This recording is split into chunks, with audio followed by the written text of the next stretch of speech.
Good morning, good afternoon, good evening. Wherever this video finds you, welcome to Text. Ooh, we got ourselves a doozy today.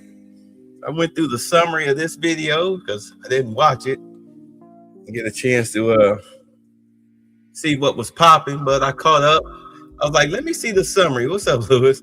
I was like, let me see the summary of what this is going to be about. Man, she got some things to say. And there's going to be a Trump interview that we're going to do after this. So let's get started, shall we?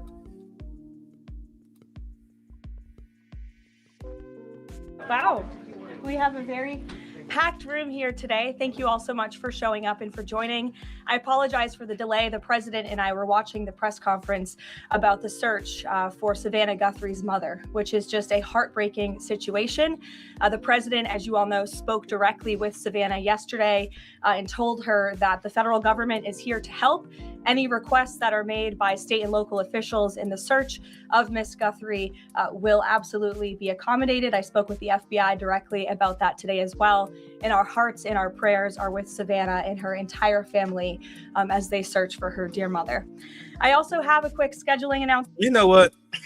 That whole situation with this chick's mother being kidnapped or whatnot, because they're saying that now, I think the stepbrother or something, or the brother-in-law, something to that effect, a family member, is a person of interest. Because why else would they take her? And I mean, this is what kills me. They sent a ransom note to the sheriff's department and also to TMZ. If you're trying to get away with a kidnapping, even though it may be national news, not that too many people are paying attention to it, to be honest, but if it's national news, why would you send why would you also send a ransom note to TMZ? So either you're dealing with somebody that's highly incompetent, or there's a leak in the sheriff's department.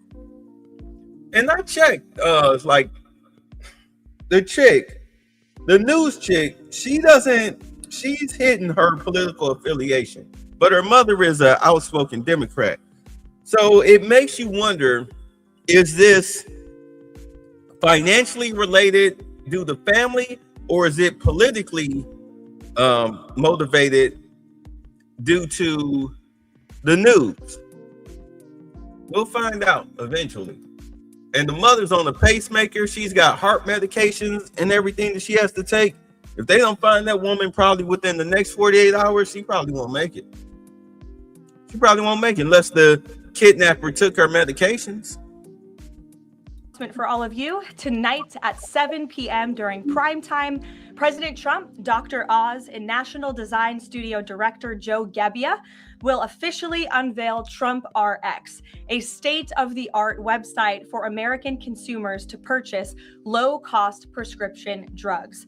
This historic announcement will save millions of Americans their hard-earned money, so make sure to tune in tonight, and we will see all of you in the news media there. I told y'all Trump was working on a healthcare situation. This is just the first step. If you can get your drugs cheaper, then the ACA suffers. Medicare suffers. It's just the first step.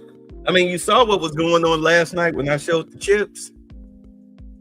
Instead of a long list of chemical ingredients, but here it is, right?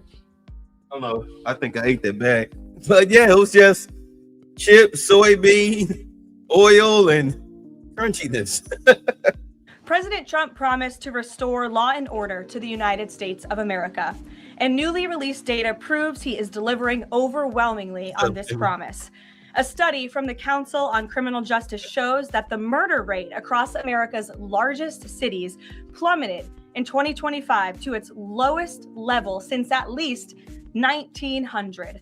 Again, let me repeat, to put this in perspective, this marks the largest single year drop in murders in recorded history. This dramatic decline is what happens when a president secures the border, fully mobilizes federal law enforcement to arrest violent criminals, and aggressively deports the worst of the worst illegal aliens from our country. The numbers don't lie. Under President Trump in 2025, the FBI increased violent crime arrests by 100% compared to the prior year. The FBI also conducted more than 67,000 arrests from Inauguration Day 2025 to January 20th, 2026, which is 197% more arrests than the same period previously. The FBI also disrupted 1,800 gangs and criminal enterprises, a 210% increase from the year prior. The FBI has arrested 1,700 child predators and more than 300 human traffickers across the country. Since President Trump took office, 6 of the FBI's top 10 most wanted fugitives have been captured. Right here in our nation's capital, where you all live, so you know it well, whether you choose to report it or not, the president's efforts to make DC safe and beautiful have worked. And that's messed up, is that the reason for the huge crime drop is the deportations of illegal aliens, criminal illegal aliens. You know, the very people that these goofy white liberals and they black slaves are out here trying to fight against. They out here, these white liberals are out here calling black ICE agents hard R's and everything. In all honesty, I think a black ICE agent or a Hispanic ICE agent that's called a traitor or whatnot, they should get a free pass to punch you in your mouth. They should get a free pass to punch you in your mouth just for being racist.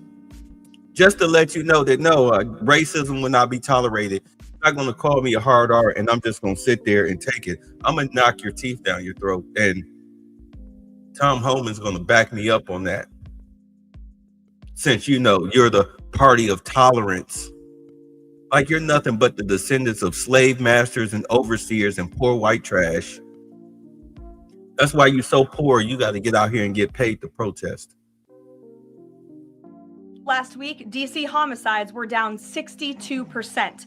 Motor vehicle theft down 53%. And 2025 had the fewest violent gun crimes of any year of available data in our nation's capital. For more proof that these tough on crime efforts are working, look at the president's Make Memphis Safe Again campaign.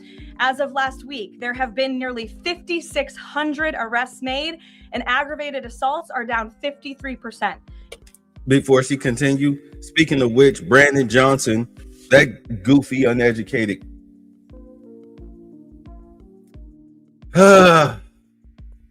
Instead of him worried about ICE, he need to be worried about the 106 murders that have taken place in Chicago since January 1st. Today is just February 5th. 106 murders since January 1st. I just saw a video. I know y'all seen it. Where these YNs went chasing after this white car that had crashed, and they shot up the car, and then they jumped into a red car, and then they pulled out, stopped, shot up the white car again, and drove off. They wound up deleting the woman. They deleted the woman who was probably the driver. The boy or the dude that was with her, he got hit, but he survived. But guess what? There was a baby in the back seat. Luckily, the baby didn't get hit by any gunfire. It was just, they said that, you know, because the people that filmed it, when the red car took off, they went running to the car and the baby was in the back seat. The woman didn't make it. The dude did. And luckily, the baby didn't get hurt. Said the baby was crying with a sucker in his hand. But Brandon Johnson out here worried about ICE and Department of Homeland Security getting criminals off the streets.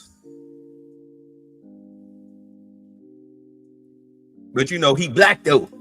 He black though. Sexual assaults are down 53% and robberies are down 70%. Again, that's just in the city of Memphis.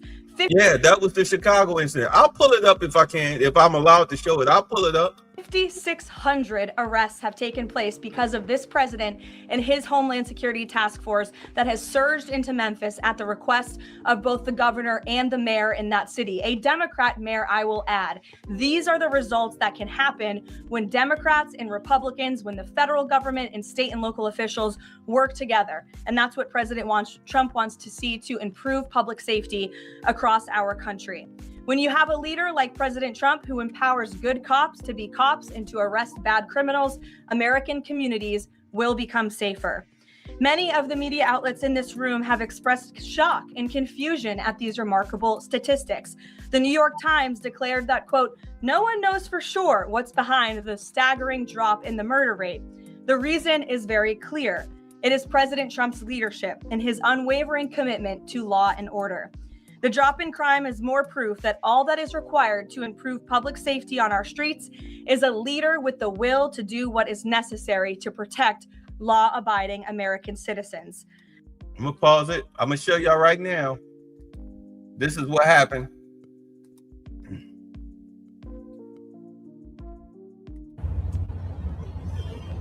Broad daylight.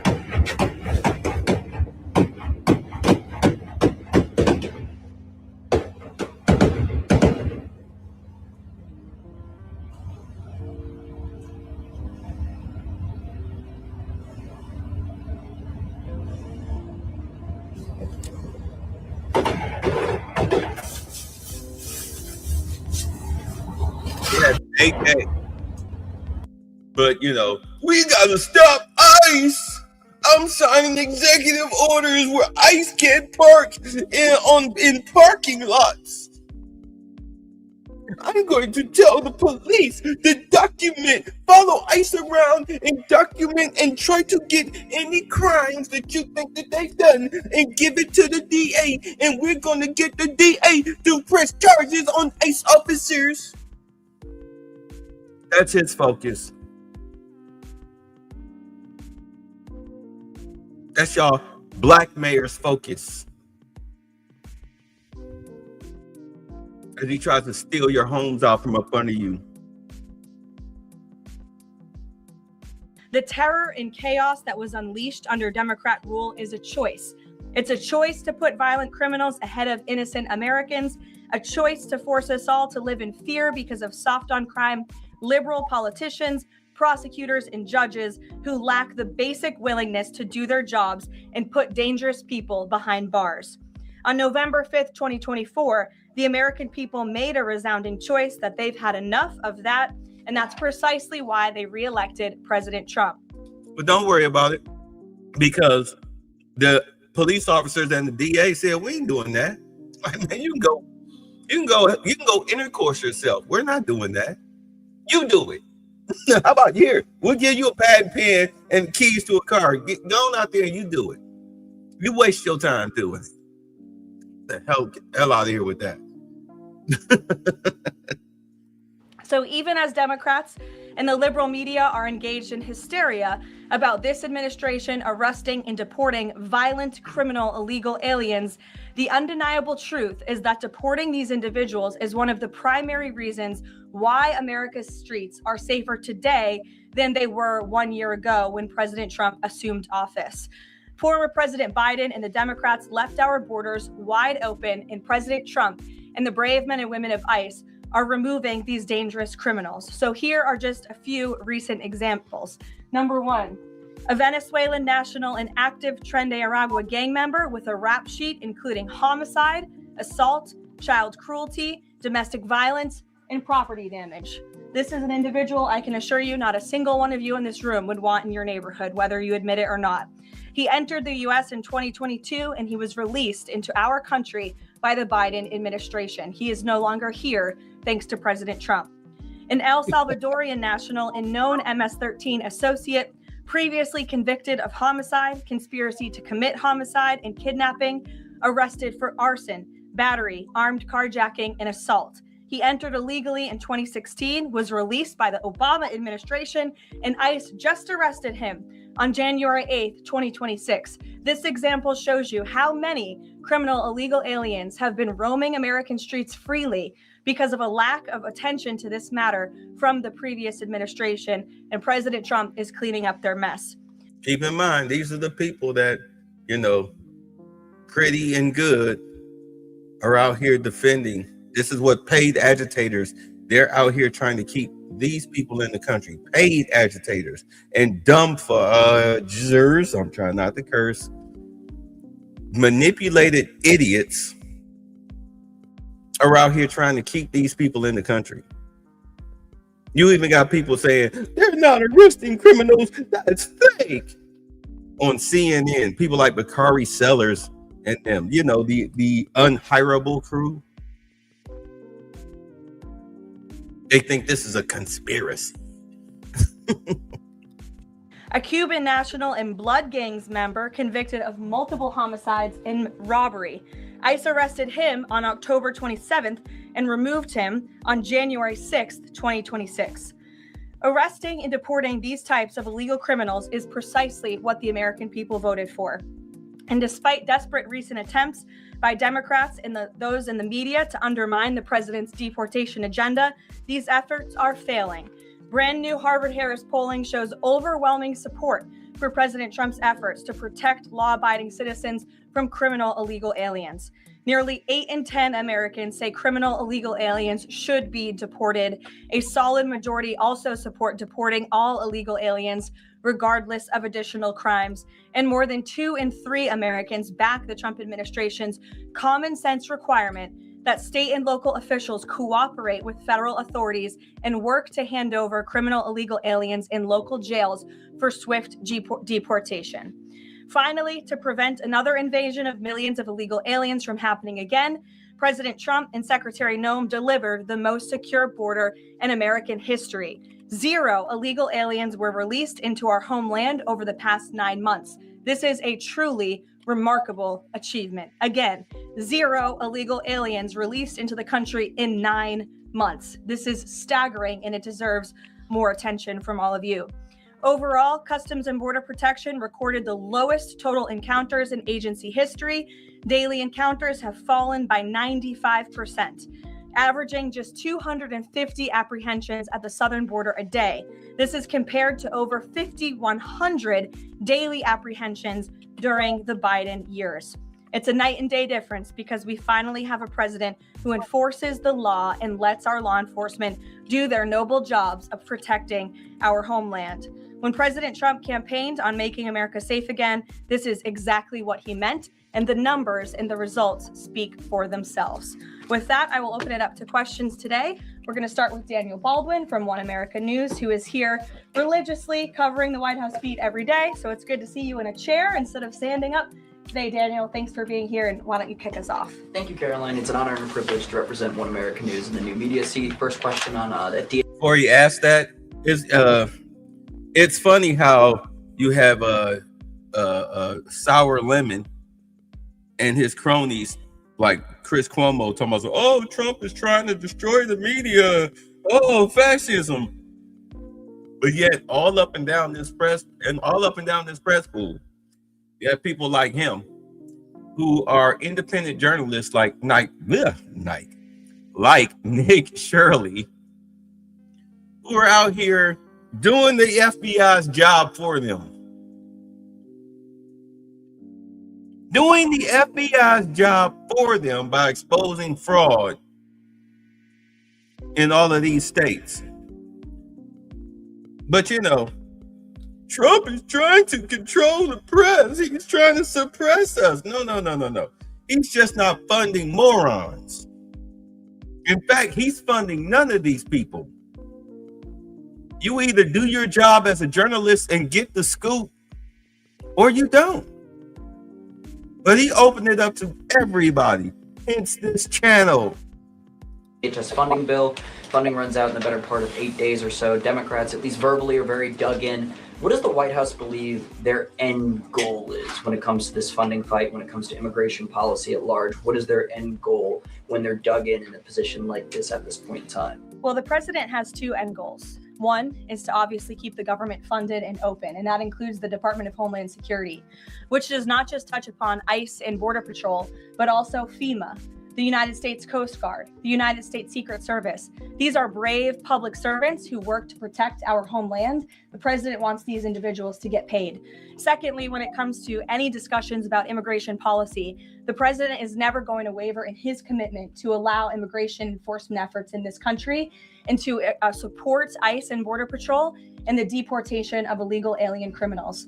I know Senator Schumer and Leader Jeffries sent over a very long list of demands, some of which the administration is willing to discuss. Others don't seem like they are grounded in any common sense, and they are non-starters for this administration. But we're not going to negotiate policy from the podium. I'm going to allow the president to do that, and any final decisions that are made will be made ultimately by him.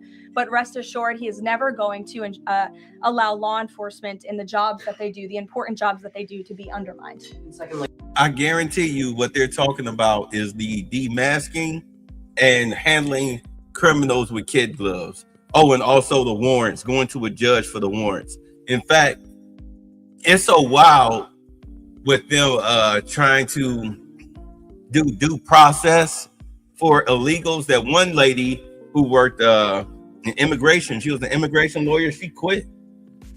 She quit.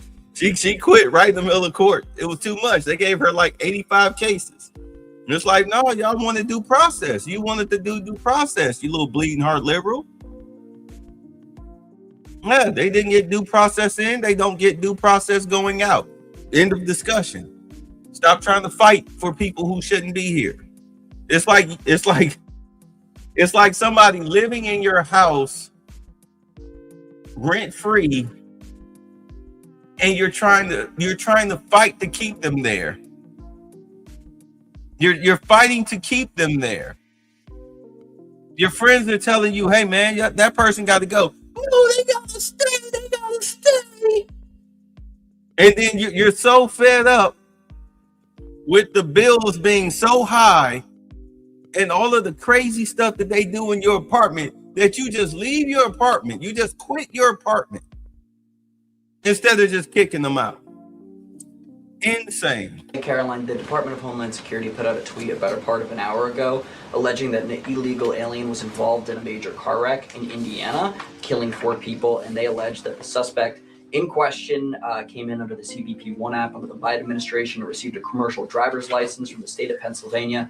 What is the White House's reaction to a situation like this? And what is the White House doing to crack down on cases like this where illegal aliens are obtaining commercial driver's licenses? Yes, this is another abhorrent example of the border crisis over the past 4 years. And it again exemplifies why the administration must continue and will always continue to fully back and support ICE and Border Patrol and law enforcement in their removal of illegal alien criminals from our country. For those who don't know, and all of you should report on it, 4 Americans were tragically killed and lost their lives this week yet again from an illegal alien, an individual who was paroled into the country by the Biden administration using the CBP-1 app, which they created like it was a magic pass for Disneyland. That's not how immigration in this country should work. And this illegal alien from Kyrgyzstan was traveling on an Indiana highway, and he failed to brake for a slowed semi-truck in front of him. He swerved into the lane and he crashed into a van carrying 15 passengers, and 4 people were killed in that crash. This is another tragedy that could have been prevented if not for the wide open borders from the previous administration. That's why we now have a secure border. That's why this administration will continue to deport illegal aliens from our country. Thank you for being here. Garrett. John, thank you for your comments and your prayers for the Guthrie family. I have 2 questions related to the president's interview with NBC yesterday. Sure. At one point in the interview, the president said that he believes states are accumulating the votes for who wins the election. He says if they, meaning the states, can't do it honestly and can't be done properly and timely, then something else has to happen. What did he mean by that? Is he suggesting that the federal government count votes in elections? What the president is suggesting, and I just spoke to him about this, is that Republicans and Democrats in Congress should pass the Save America Act. This piece of legislation is going to ensure that states are abiding by federal election law by removing non-citizens from their voter rolls. In addition, the Save America Act will require voter ID to vote, and it will require proof of citizenship to register to vote. These are very common sense policies and proposals that 89% of our country agree with. So that's what the president is talking about. Again, I just spoke with him about this, and he's calling on both Republicans and Democrats to send the Save America Act, to pass it into law and to send it to his desk as quickly as possible. The SAVE Act doesn't say anything about who counts votes, which has always been a state, a local, a county function. Why does he keep talking about somebody else, presumably the federal government, counting votes? Because the SAVE Act directs states to remove non-citizens from their voter rolls. And we know in states across the country, the president is right to point this out. In states like California or in places like New York City, non-citizens are allowed to vote in state and local elections. And the federal government should absolutely do away with that. I don't think a single person in this room, if you really are being honest with yourselves, should agree that non-citizens should vote in American elections, no matter where that election is up and down the ticket. And so this is a piece of federal legislation that will help states ensure the integrity and the sanctity of their elections. And that's what the president wants. Peter. Thanks, Caroline. President Trump posted about Nancy Guthrie that he is directing all federal law enforcement to be at the families and local law enforcement's complete disposal immediately. What should we expect to see from the federal government in coming days in the search to find Nancy Guthrie? It's a very good question, Peter, and it's why I was on the phone with the FBI earlier this morning to ask that. And what they told me is that the FBI, again, is at the disposal of the state and local government. Whatever personnel or assets or resources that the state and local authorities and police need will be granted to them at the direction of the president, the FBI director, and the attorney general. A different law enforcement issue. The FBI just found 1,000 samples inside an illegal biolab in Las Vegas. It is linked to a different biolab that was previously raided. There are ties to China. What does the president think the CCP might be up to here? I haven't spoken to him about this specific investigation from the FBI, but I'm happy to. And I'm sure he's very glad that this is something the FBI discovered. And we'll make sure anyone who is involved in illegal activity will be held accountable. And just the SAVE Act, I want to do a separate video on that, not a long one. Separate video on the SAVE Act, and also this situation with this biolab. I mean, they had chemical weapons. You understand? Chemical weapons, things that you would find in the CDC. They had this stuff in like a garage type of warehouse out in the suburbs. These are Asians. Asians own this lab. They had biochemical weapons that they were more than likely probably going to unleash on the American public. And luckily the FBI did their damn job. They did their job, and they found them and they shut them down. This is what Zelensky was talking about when he was like, you think that because you're surrounded by water that you're untouchable. And Trump was like, no, I trust me, I know. That's what those files were all about. When he took those files and they raided Mar-a-Lago, he was trying to get copies of those files. He was going to turn them over, but he was going to get copies of them first, and they didn't want him to copy them. That's why they went after him. That's why they tried to imprison him. They tried to bankrupt him, and then, of course, they tried to kill him. There's a concentrated effort to destroy America, as far as the America that we know. This capitalist society that keeps us alive and breathing. There's no socialist country that's doing well, not even China. Now that we stripped China of all of these warehouses through tariffs. China is crashing. You understand? They're crashing. I've done the videos. They're crashing. Their economy is going in the toilet while ours is growing. Yeah, but there's a concentrated effort to destroy this country. Y'all sitting up here worried about sexual politics. Meanwhile, on a grander scale, it's about eradicating you and enslaving you, turning this into an Islamist communist state, democratic socialists. But you worried about why she don't love you. Oh my God, sleeper cell. Yeah, they were sleeper cells. You got a lot of sleeper cells here. That's what ICE is taking down. And the Soros and his people, like Brandon Johnson, the good old lapdog,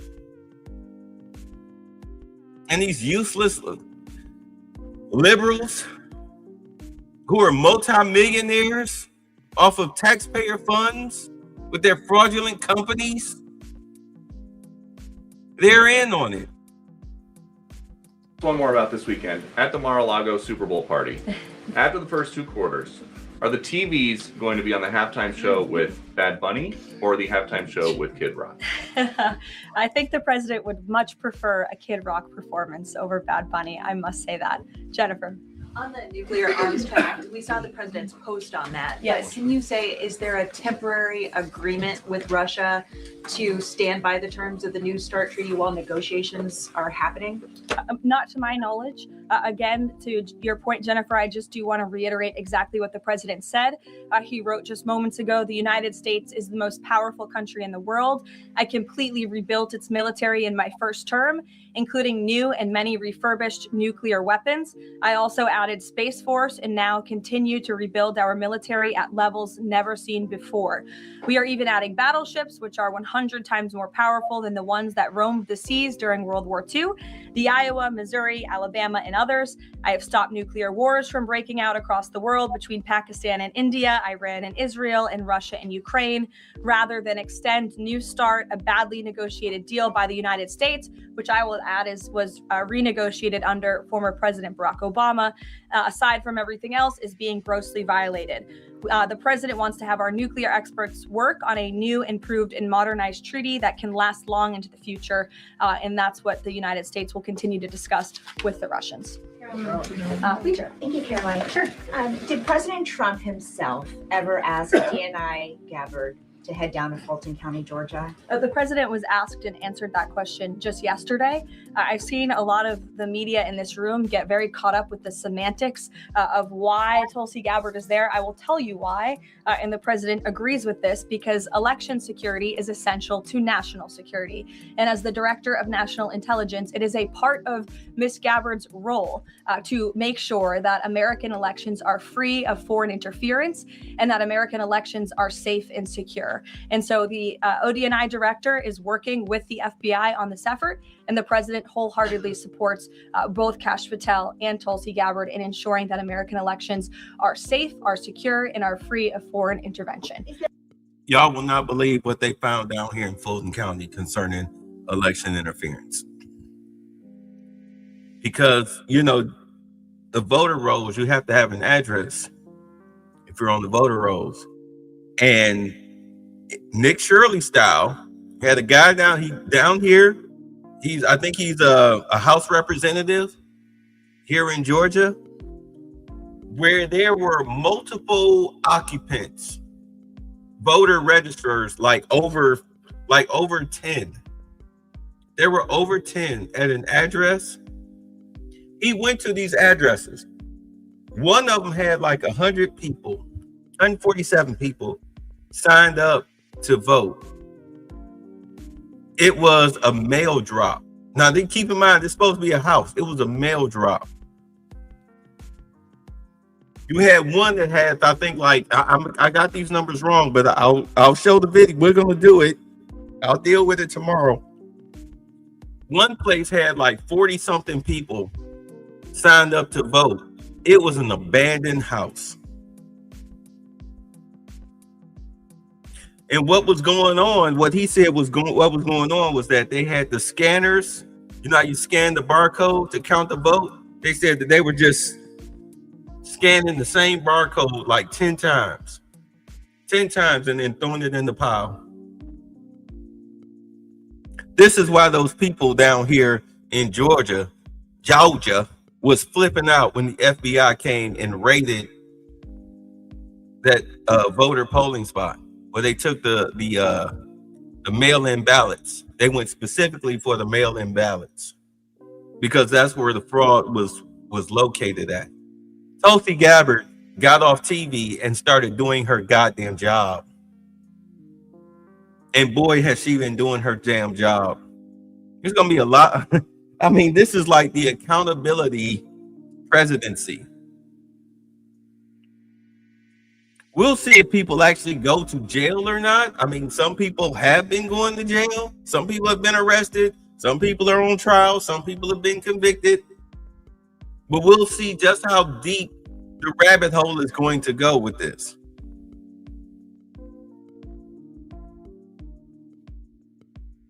I love it. They down here panicking in Georgia. Any Michael, indication that there's foreign Caroline, influence? federal law enforcement's involvement in the search for Well, Nancy Duck. excuse me one second. It's the media who has said that there's Russian interference in American elections. You guys have been saying that for many, many years. So the people in Fulton Well, County. the people in this room, considering that you all said for many years that Russia interfered in the 2016 election to help Donald Trump, you should all be very happy that we finally have an administration that is looking into that, and we'll be happy to keep you posted. Michael. With the FBI's involvement in the search for Nancy Guthrie, now has this search expanded nationwide outside of Arizona? And given Pima County's proximity to Mexico, is this now an international search? Well, Michael, that would be a question for state and local authorities as they continue to oversee the investigation at this time. Again, the federal government and the FBI have offered any and all resources, but the state and local authorities are still leading the investigation. So I would direct you to them. I'm certainly not in a position to talk about it. One other question, Caroline. Sure. Friday's talks with Iran, they were originally supposed to take place in Turkey. They've now been moved to Oman. Can you tell us the reason for that move? Look, the president, diplomacy is always his first option when it comes to dealing with countries all around the world, whether it's our allies or our adversaries. And so Special Envoy Witkoff and Jared Kushner will be traveling to Oman for those talks tomorrow, and we will see what comes of those. The president is standing by for an update from them. Sure, in the pink. Thank you, Caroline. Cuban leader Miguel Diaz-Canel said today that Cuba would be willing to engage in dialogue with the United States only without pressure, without preconditions, on equal footing and with respect for sovereignty. But his government is denying what President Trump said, that they're all already holding talks. How would you respond to that? I think the fact that the Cuban government is on its last leg and its country is about to collapse, they should be wise in their statements directed towards the president of the United States. But as I just reiterated, the president is always willing to engage in diplomacy, and I believe that's something that is taking place, in fact, with the Cuban government. Yeah, thank you, Caroline. So the Office of Personnel Management released a final rule today that makes it easier to fire government employees who are not doing their job, basically. Does the president believe that there are people in his government still that are not following his agenda? That's a good question. I have not asked him about that. I mean, look, it's a very big government, right? There are thousands of people who work for the federal government here in Washington, D.C. This administration has been very much focused on ensuring that we have an efficient and productive workforce for the American taxpayer.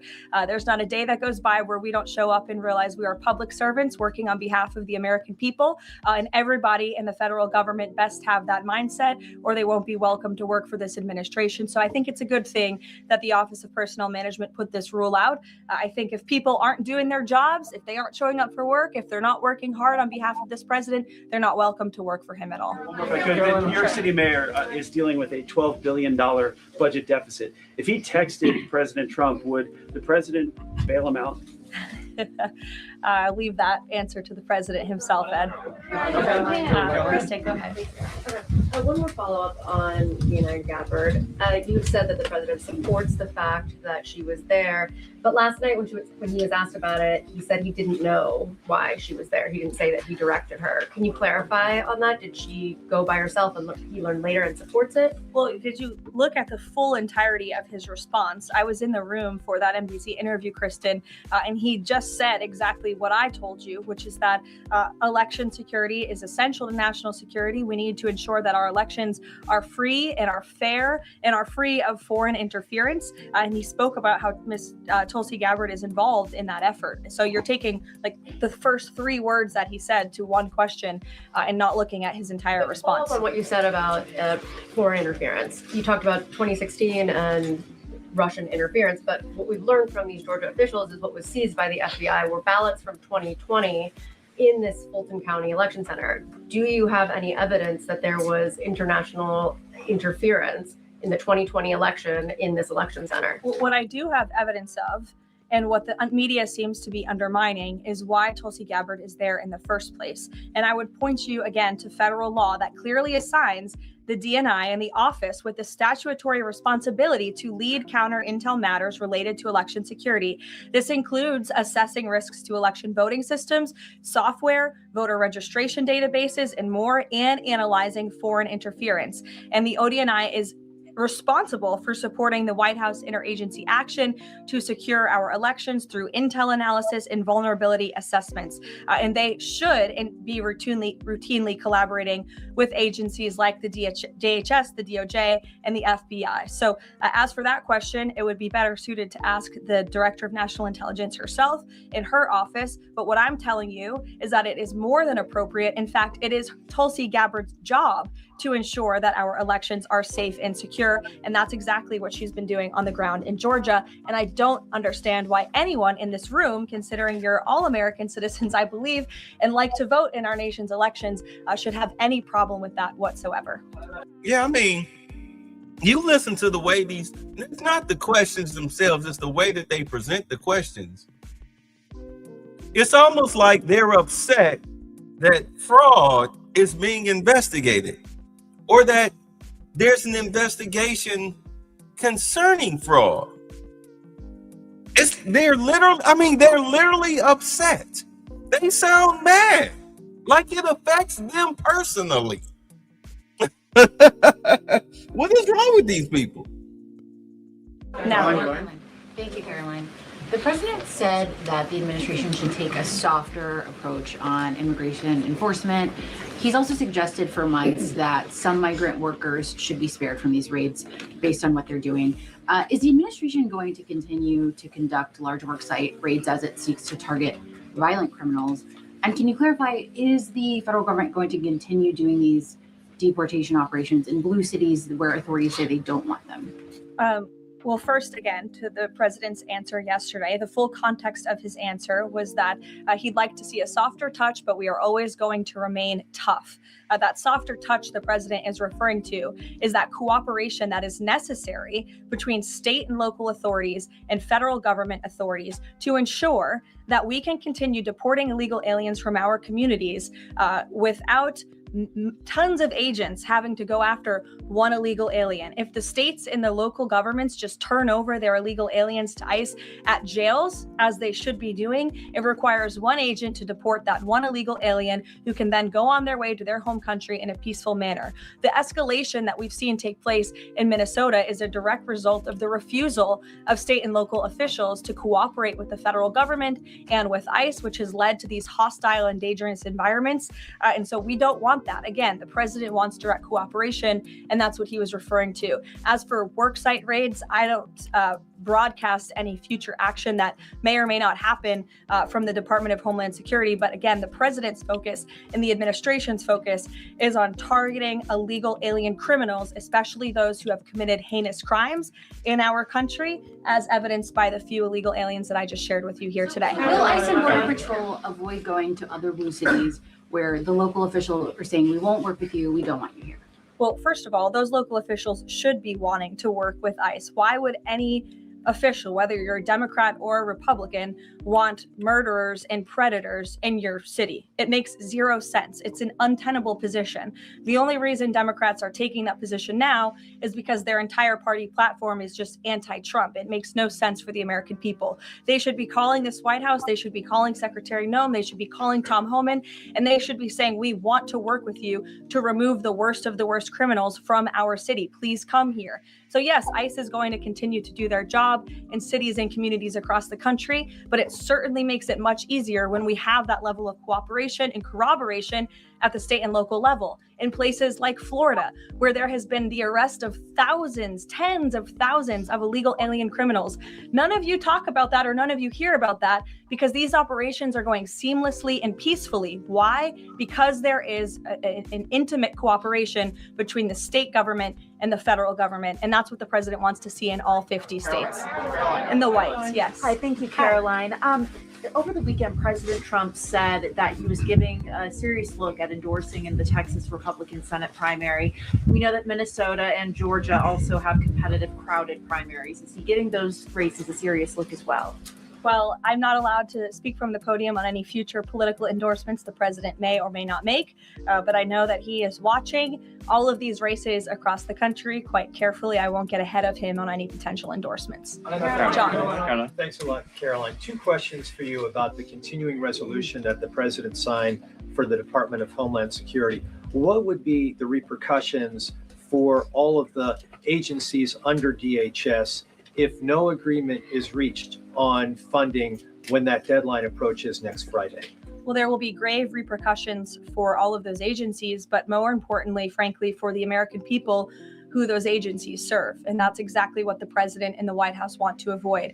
Again, we want to keep the government funded. We want the Department of Homeland Security, of course, to be up and operationalized and continuing as necessary to protect our homeland, to secure our border, to ensure the brave men and women of the United States Coast Guard are getting paid, the brave men and women of the United States Secret Service who protect the president, the vice president, and frankly, all of you in this building every day continue to receive the paychecks that they so well deserve. And so that's why the White House will engage in these talks with Democrats. But again, the president is never going to cave on this administration's core promise to deport illegal aliens from our country. You said, Caroline, in your statement that there are certain proposals that Democrats are putting up that are non-starters.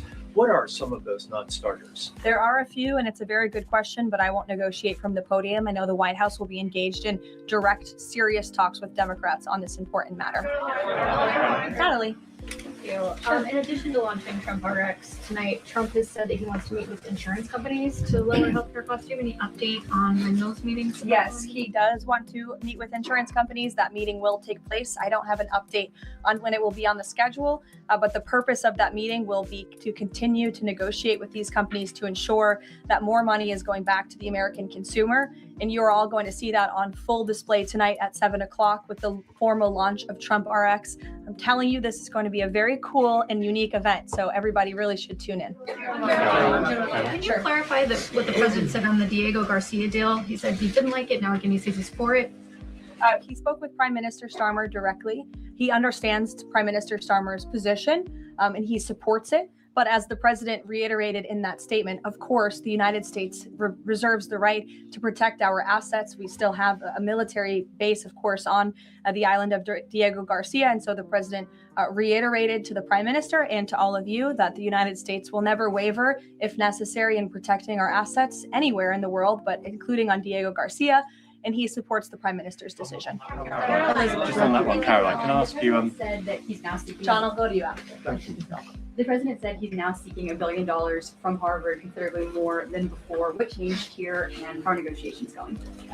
Well, look, this has been an ongoing negotiation and frankly a frustrating negotiation for the president and the administration because we want a deal. And it's very unfortunate that Harvard has dragged its feet in understanding they need to rectify the wrongs and the illegal behavior that took place on their campus over the course of the past several years under the previous administration.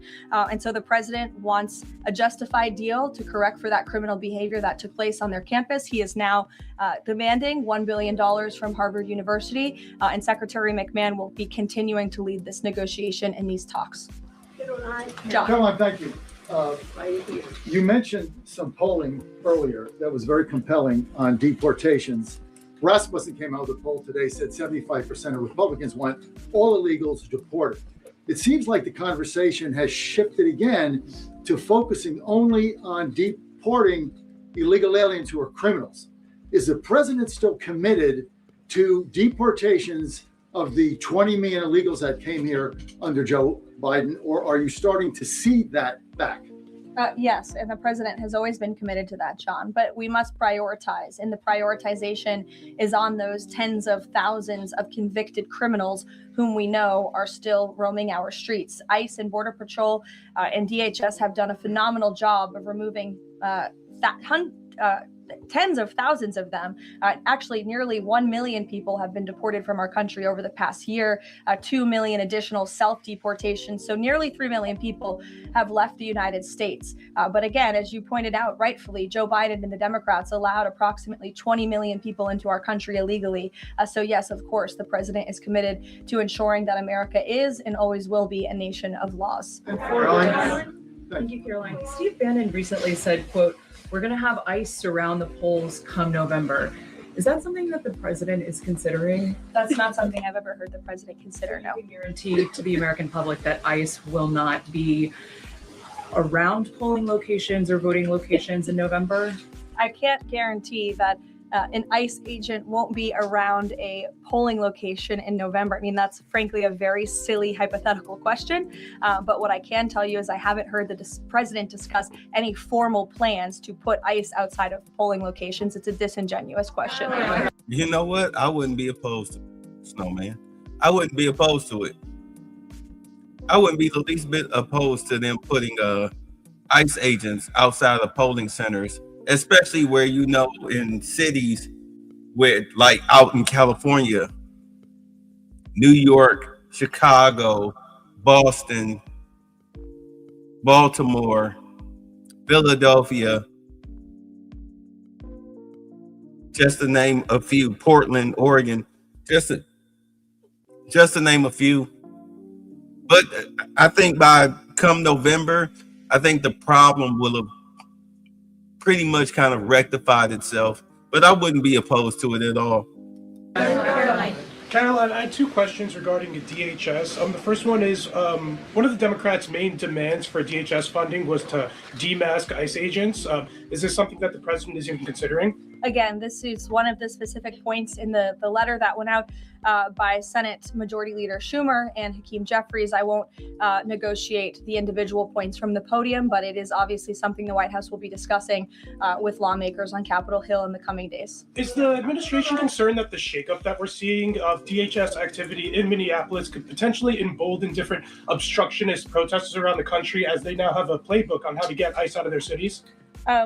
What? No, because what you saw yesterday with the drawdown of 700 agents only occurred because the condition that the president of the United States set for local states, local counties to turn over illegal aliens to ICE has been met. The vast majority of counties, nearly every single county now in Minnesota, has made an agreement to notify ICE when they are releasing an illegal criminal from their jail. This is a huge win for the administration. Again, it's a condition the president set out and has been met thanks to the tireless efforts of Mr. Homan. And as for the left-wing agitators who have been illegally obstructing ICE's immigration efforts, we are not letting that behavior go unnoticed or unpunished. In fact, just today, the Department of Homeland Security arrested this individual.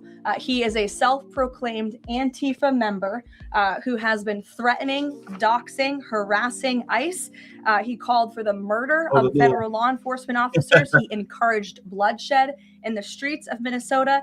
He proudly acclaimed affiliation with the domestic terrorist organization Antifa, and the Department of Justice, thanks to the great work of HSI and the FBI, was able to locate and arrest this individual today.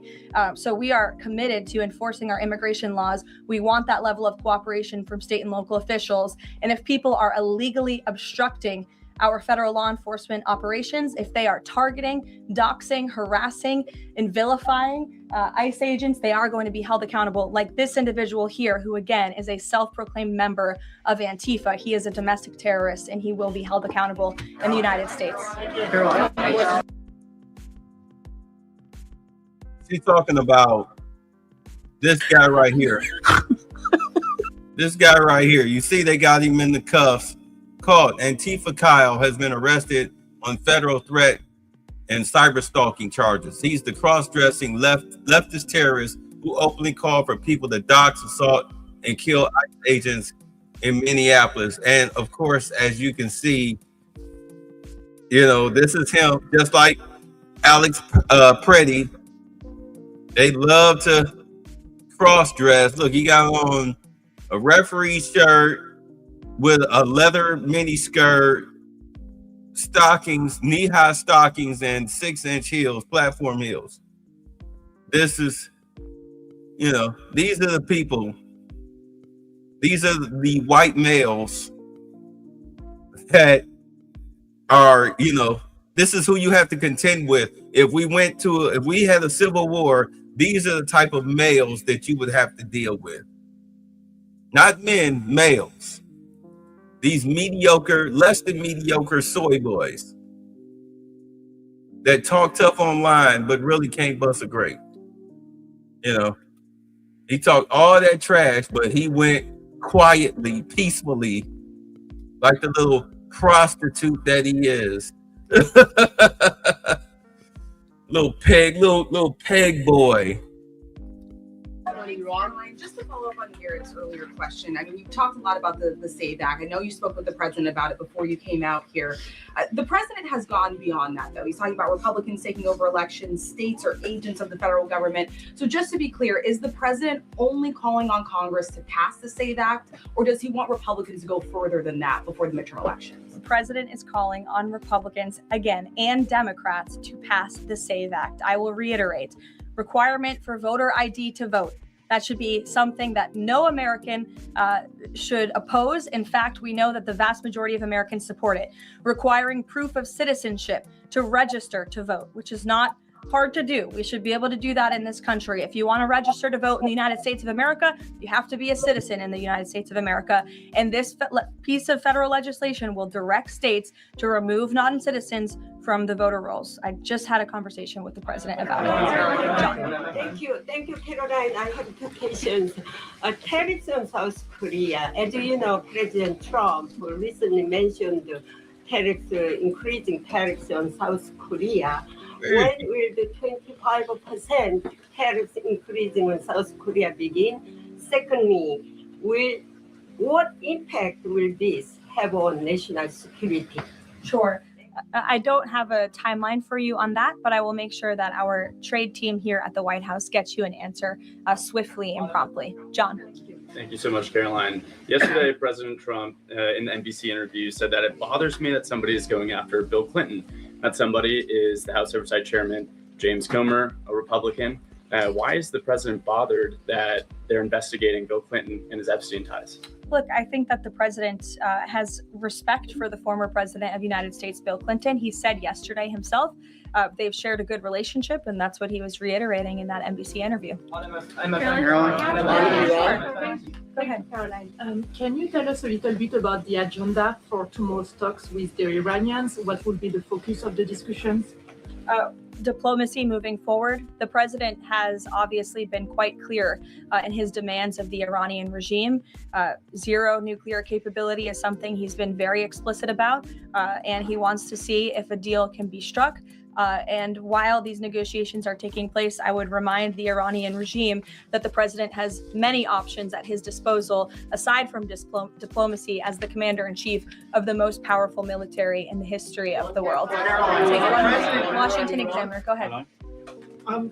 Lynchburg County, Virginia is the third local law enforcement is defying the blue government's demand that they no longer cooperate with ICE. There's a lot of red counties that are thumbing their nose at the blue government, blue states leadership, telling them not to cooperate with ICE. Will this administration support those counties in any way? Support them either through legal help or? Absolutely. And if there is a county in this country, whether it's red or blue, that seeks to cooperate with the federal government to remove violent, illegal criminal aliens from their communities, this administration is here to help. You've heard the calls from the president himself on asking Democrats and Republicans across the country to call on the Trump administration to work with them, not against them, in the matter of public safety and securing our homeland. Thank you all very much. You'll hear directly from the president tonight at 7:00, and I hope everybody has a good weekend. Happy Super Bowl weekend. The president has wisely chosen not to make a prediction in Sunday night's game, but as a native girl from New Hampshire, go Patriots. Thank you, guys. Thank you, Caroline. All right, so I believe Trump is up next. He did an interview with NBC News. Let's see how that went. Okay, let's drill down into the news today. That big change on immigration, 700 officers leaving Minneapolis. Did that come from you? Yes, it did. But it didn't come from me because I just wanted to do it.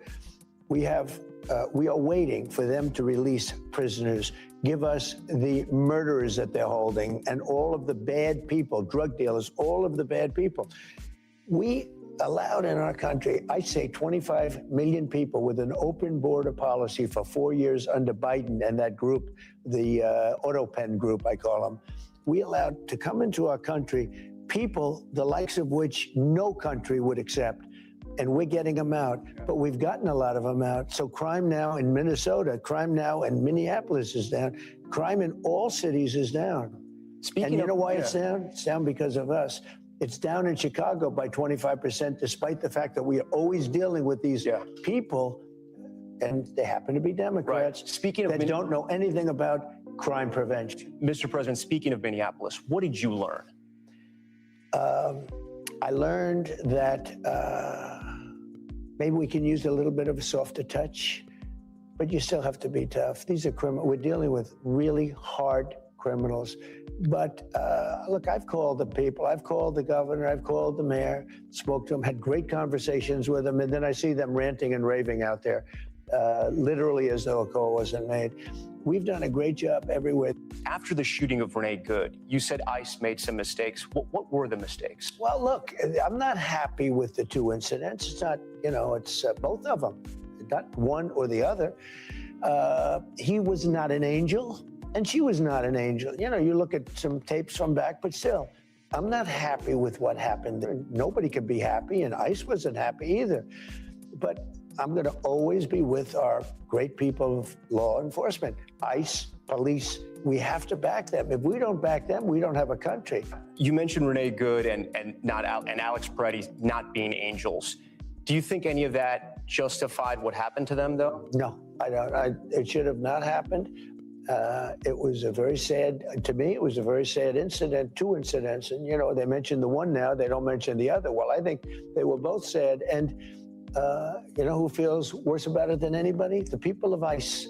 They're strong, tough people. And they have to be tough because we're dealing with hardened criminals. Right. We're dealing with people, jails have been emptied into our country from all over the world, from Venezuela, where we had great success, you will admit, but from Venezuela, from the Congo and Africa, from all over the world. Jails, the jail population was emptied into our country.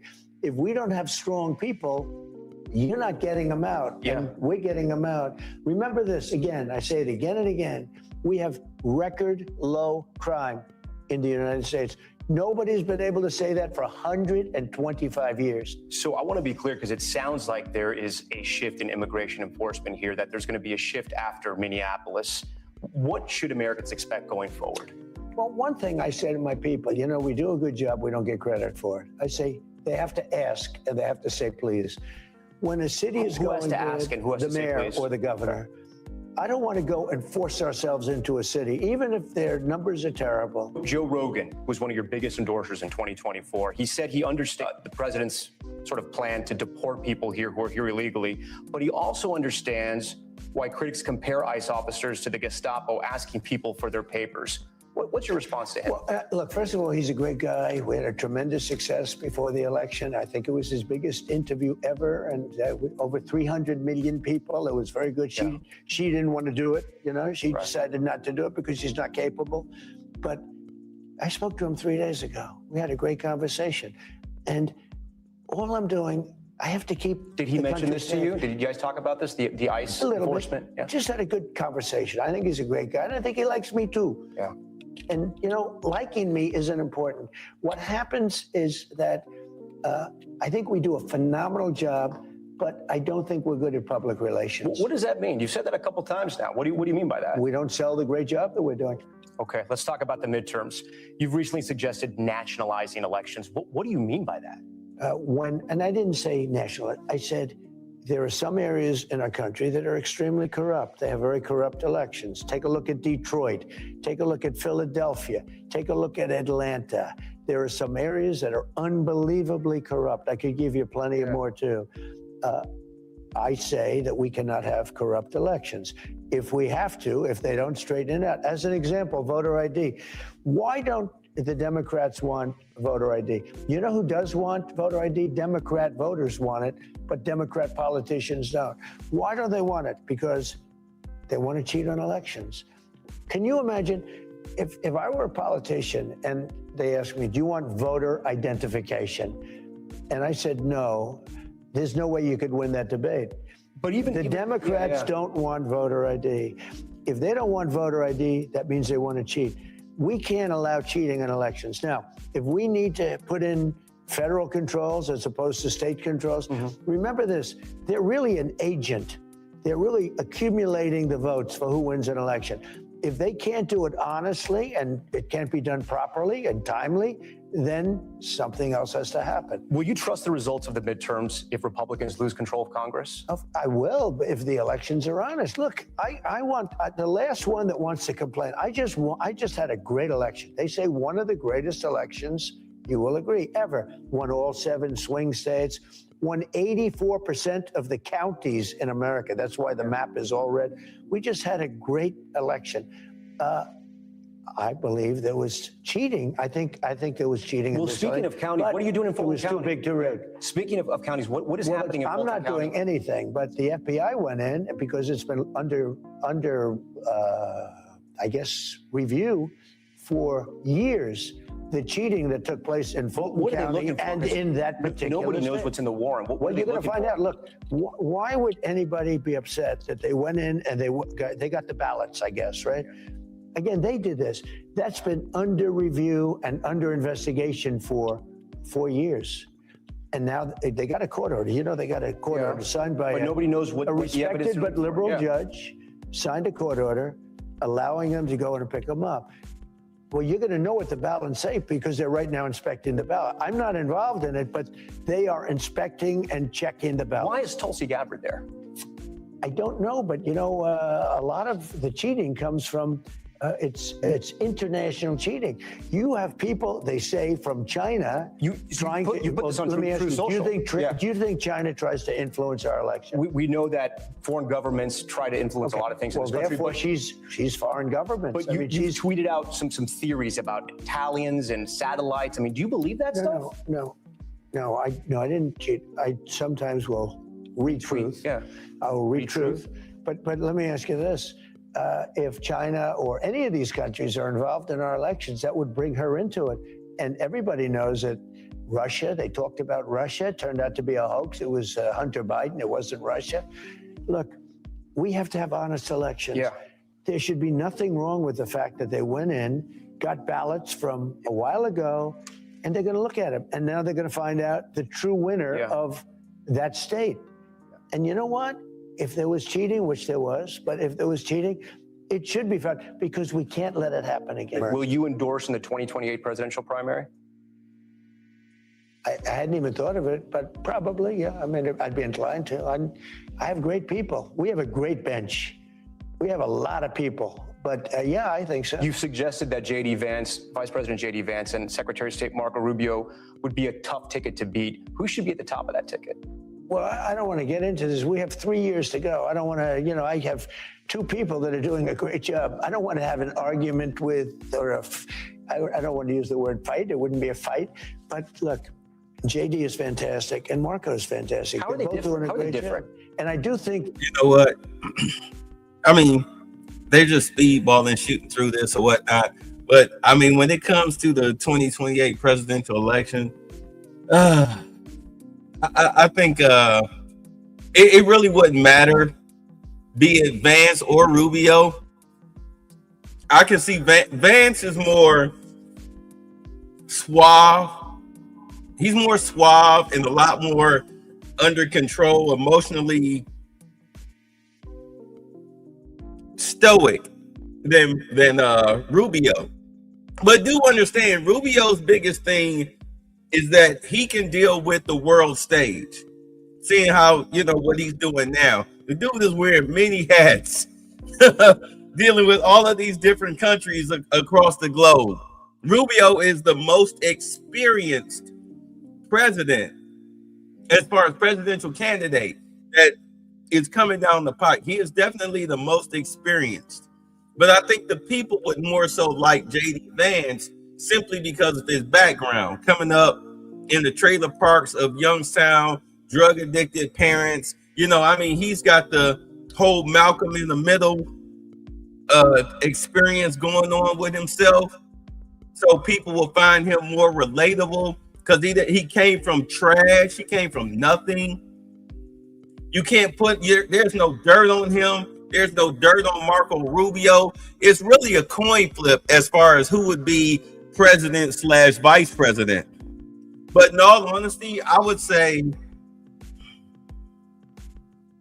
in order to give the people a break, but also keep what Trump has going on, I would go Vance Rubio.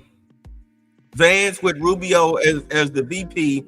Let him do 2 terms and then do Rubio Vance or Rubio Gabbard, Tulsi Gabbard. You know, I mean, you do 12 years in the White House, you'd probably be sick and tired of the place. You know what I'm saying? But yeah, I would say Rubio's time is coming. He's still a young man. He's in his 40s. They're both in their 40s. They got plenty of time. I mean, Trump is what, 80, 81? I mean, barring health issues or, you know, somebody doing something stupid, you got time. Is Vance? Of course I would have Rubio as my VP. And I'd be like, dude, just keep doing what you're doing. Delegate. Let me deal with the big stuff. You delegate, deal with the world stuff. Get some people in here. You know, whoever you pick, I got their back. Because you got my back, I got your back. You understand? We right-hand men. I got you. You say Rubio is trash. That's my former senator, Malcolm in the Middle lifestyle. Yeah, I mean, but you learn. Everybody learns. You know, you're still not the person that you were when you were 10 or 20 or 30 years old, or even 40 years old. You're still not that person. You grow up, you mature, at least you're supposed to, unless you have stunted growth like Kamala. I mean, I'm pretty sure Kamala's not out here sleeping around for political positions since Willie Brown. You know, I'm pretty sure she didn't, you know, tell Joe to drop trial to be his VP. But then again, you never know. You know, an old whore never loses their tricks. It's like an old dog. But I mean, you know, I would definitely go Vance Rubio. I would go Vance Rubio. I mean, I'm not endorsing Rubio because I don't know, but maybe he needs to spend, you know, good 8 years as a VP or a good 4 years as VP. You do 4 years with Rubio as VP, maybe he go back, you know, to running the State Department, being Secretary of State or whatnot, and then you give Tulsi Gabbard some experience as a VP, or maybe RFK Jr. Maybe Rubio doesn't want to be VP, so you go Gabbard or RFK Jr. You know, I mean, you can do any type of combination with the 4, because like Trump said, you got a strong bench.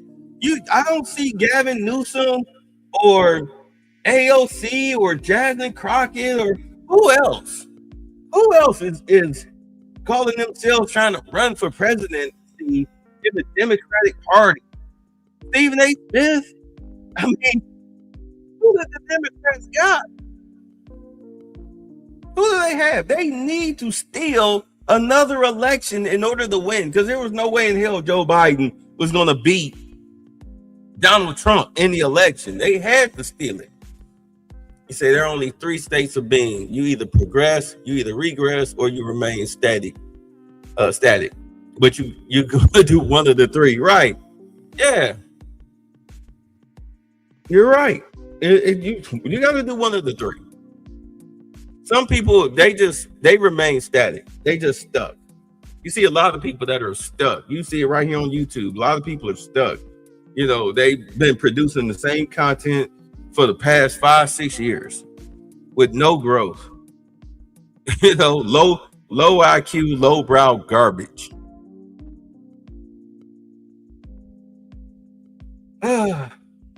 And then you see people, they change up their channels, they change up their direction, or they just go off the deep end. Cynthia G. Yeah, being stagnant is like being lukewarm. Yeah, you got people like Cynthia G and what's the other one? The one that stole Kevin Samuel's Instagram shtick. Kendra G. These people are stuck. They're stuck. Or you see them regress, like who's the chick? Shira 7. Come to find out, she got 3 DUIs. Her husband only make like $70K a year. I think he put pause on her a few times or whatnot. I think they're getting a divorce or something. They're getting evicted. I mean, all types of stuff. They regress. You see it. You see it every day. You see it. Corey Holcomb regressing. He out there crashing out. I mean, it's bad. Let me tell you something. It's bad when people are in your comment section. And we're talking about longtime listeners of you. They're in your comment section talking about how you crashing out. Pointing out your erratic female behavior. You've lost your audience. So I see YouTube like Mel's Diner. Ding. Rehashes up, pick up. Yeah. I mean, it's bad. You see what happens when sometimes it'll take you one misstep where you go too far, and then your audience will call you out, and then that's it for you. That's it for you. Look at Billie Eilish. She's trying to show her allegiance to the Democratic Socialists. It was illegal on stolen land. Now she got people camped outside her house demanding access. You got the Chumash tribe people saying, give us back our land then. Since the land is stolen, give it back. She calling the cops. She threatening to sue people. Like, no. Stand on your stupidity. Yeah, y'all didn't know that? Yeah, she facing serious backlash. She shouldn't. The Joe Biden era, that's over. You don't get protected anymore. You don't get protections. You see they're suing that one doctor is getting ready to go to prison for transing a kid, mutilating a kid. They getting ready to go to prison. Yeah, that woke garbage, it's over. It's over. You can try to buck the system all you want to, but we're living in a consequences merit-based system now. And we're just 1 year in. Let's finish this. Yes, it's a great question. I think that's your most interesting question. Yeah. I would say one is slightly more diplomatic than the other. I think they're both of very high intelligence. I mean, they will do shows. They will do Joe Rogan as opposed to the opponent not doing it because they couldn't handle it. They will be able to do whatever they have to do. I think there's a difference in style. You can see the style yourself, but they're both very capable. I do think the combination of JD and Marco would be very hard to be beaten, I think. But you never know in politics, right? They say, in the age of Trump, you never know. On January 21st, 2029, do you see any scenario where you are still president? I don't know. It would be interesting. But wouldn't it be terrible if I agreed with, if I gave you the answer that you're looking for? It would make life so much less exciting, right? It would be so much less exciting. But I only do this for one reason. Make America great again. And that's what we're doing. We're making America great again, greater than ever before. Our country is greater than ever before. And during a tour of the Oval Office, we asked about tensions with Iran. Should the supreme leader in Iran be worried right now? I would say he should be very worried, yeah. He should be. As you know, they're negotiating with us. I know they are, but the protesters have said, where are the Americans? You promised them we would have their back. Do we still have their back? Well, we've had their back. And look, that country's a mess right now because of us. We went in, we wiped out their nuclear. If I didn't take out, we have peace in the Middle East. If I didn't take out their nuclear, think of it. If we didn't take out that nuclear, we wouldn't have peace in the Middle East because the Arab countries could have never done that. They were very, very afraid of Iran. They're not afraid of Iran anymore. Are they trying to restart the nuclear program? Well, I heard that they are, and if they do, and I let them know, if they do, we're going to send them right back and do their job again. And we also asked about the Clintons' anticipated testimony to Congress over Jeffrey Epstein. NBC News broke the story today. I don't know if you saw it, that the Democrats are already saying, if you bring President Bill Clinton and he has to testify, we're bringing President Trump. What do you say to that? I think they might say that, but they've already brought me. See, I've been brought. They had me indicted many, many times. Many, many times. And the president had some surprising thoughts about former President Bill Clinton. It bothers me that somebody's going after Bill Clinton. See, I like Bill Clinton. I still like Bill Clinton. What do you like about him? I liked his behavior toward me. I thought he got me. He understood me. He was the one that said very famously that you don't want to run against Trump when there were 18 people. It was 18 people, including me, total. And he kept telling them, you don't want to run against Trump. Run against anyone. Don't run against Trump. And Hillary sort of laughed at him. He said, Hillary, you know it and I know it. Don't run against Trump. Yeah. And they ran against Trump. It didn't work out too well, did it? Thank you very much. Thank you, Mr. President. We thank you for... No, it didn't work out because, Bill knows that Bill and Trump have those magnetic personalities. Like I was talking to a guy last week, we were talking about Trump. He said he doesn't like that Trump, calls people names and whatnot. And I'm like, that's just how he talks. Like, but if that bothers you, then, if you can't eat the meat and spit out the bones and understand exactly what he's doing, then there's no hope for you. Because trust me, sometimes I sit up here during the day. Sometimes I have to listen to these Democratic people talk and make their comments, and they give me headaches because I'm like, I can't believe you people are really this stupid. That's why, like, sometimes when I come on here at night and I do the videos and I appear to be angry and have a chip on my shoulder, because I had to listen to dummies. I had to listen to dummies all day. I've had conversations with dummies.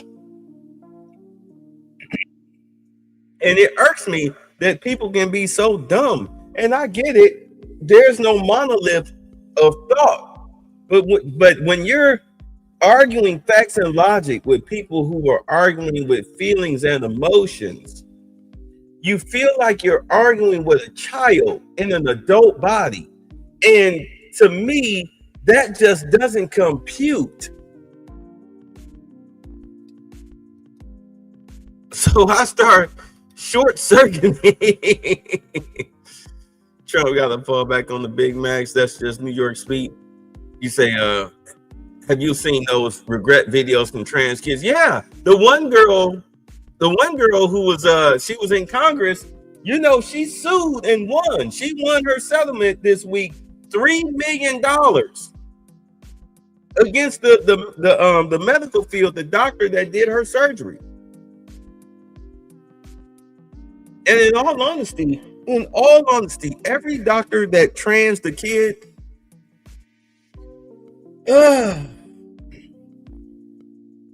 personally, I feel that they should go to jail. They should go to jail for child abuse, or the parents should go to jail for child abuse. Because it's a medical field. You should know better. But under the Biden presidency, it was legal, but now it's not. So you really can't imprison these people. But that one doctor that did trans a kid in New York this month is going to prison because the law said you couldn't do it. But he did it anyway, like a dummy. So goodbye to you, buddy. Enjoy your cellmate. Enjoy eating a honey bun out of Big Tyrone's butt cheeks because you brought that on yourself. Be sure to, get all the crumbs. Get all the crumbs, the dingleberries and everything. Yeah, you brought that on yourself. Yeah, but now that one girl, now that she won her case, she's opened the floodgates. Oh, and speaking of floodgates, y'all might remember, because me doing these 2-hour shows, I put in little nuggets of videos, in here occasionally, either at the beginning or near the end. One of the nuggets that I had dropped was where one lawyer licked all the glazed donuts. One lawyer was saying, she was a federal lawyer. She said, hey, look, if you've ever been discriminated against based on race or sex by a company, and she was talking about white males. If you've ever been discriminated because you were a white male, you can come to us and file a lawsuit. We'll take your case because they have a case. DEI was discriminatory. So guess what happened? Guess what popped up in the timeline on Ground News? Nike is facing a class action lawsuit for discrimination against their white male employees. And that's just the tip of the iceberg. Wait till Disney gets hit with one. Remember that guy made that hidden camera video? He thought he was on a date, and he was talking about how they were passing them over, and how with black males had to look ambiguous and fruity. They had to be the Jaden Smith type of black males in order to get a job working at Disney. Yeah, I mean, how they got passed over for promotions and everything, how they were firing white males simply because they were white males, chasing people out of the business. Man, it's going to be an interesting 2026. We got one more video. Thank you. We thank you for watching, and remember, stay updated on breaking news and top stories on the NBC News app or watch live on our YouTube channel. Ladies and gentlemen, the President of the United States, Donald J. Trump. This is the drug thing that they were talking about, that Karoline Levitt was talking about, him and Dr. Thank you very much. Thank you. This is a big deal. Because, like I said earlier, they're going to change the healthcare industry. They're going to destroy Obamacare, the ACA. They're going to destroy that, because although Trump signed off on 3 years of the ACA so the Democrats could continue to funnel money through the ACA, through backdoor channels, because they don't have any money. Trump is killing their money, especially now that he's cut off federal funding to sanctuary cities, because that's where the fraud is. The ACA was their last bestial, and he's about to wipe that out too. Let's go. It's a very big deal. People are going to save a lot of money and be healthy. So we're here this evening to celebrate the launch of one of the most transformative healthcare initiatives of all time. There's never been anything like it. Starting tonight, dozens of the most commonly used prescription drugs will be available at dramatic discounts for all consumers throughout a new website. It's called TrumpRx.gov. That's TrumpRx.gov. For years, politicians from both parties have promised to bring down prescription drug prices and make healthcare more affordable, but they all failed. It was all words as usual. They failed, and they failed badly. They tried doing this, some of them, most of them didn't even try, because they never really had a shot at it. But I'm actually getting it done, and it is done, actually. This launch represents the largest reduction in prescription drug prices in history by many, many times, and it's not even close. You're going to see numbers that you're not going to believe. Americans have long been paying the highest drug prices anywhere in the world, while other countries often paid pennies on the dollar for the exact same drugs. We were essentially subsidizing the entire world, and subsidizing by hundreds of billions of dollars every year. The United States is just 4% of the world's population and consumes only 13% of all prescription drugs. Yet pharmaceutical companies have been making 75% from these drugs. Think of it, 75% of the money they made came from the United States, with a smaller population than what we will call the world.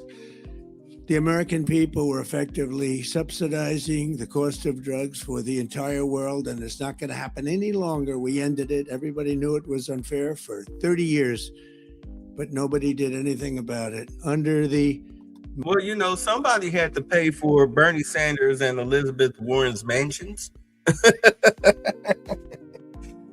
I'm sorry, I had to get that in there. Most favored nation agreements my administration has negotiated, the United States will pay the lowest price paid by any other country. So, and speaking of the UN, isn't it odd? And this, I've been saying this, when Brandon Johnson called himself running to the UN for help against Trump, and the UN was sitting around at the table, the guy was looking around like, well, the U.S. ambassador, they're not here right now. They're probably going to be in the next meeting. We'll talk to them, if they show up, and see what they have to say about this, and we'll get back to you. They never got back to him. Brandon Johnson, you dummy. The United States is the UN.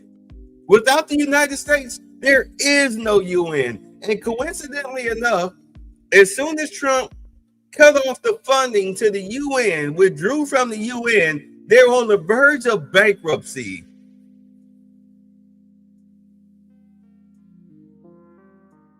Pausing for dramatic effect. We are the UN. Without us, there is no UN.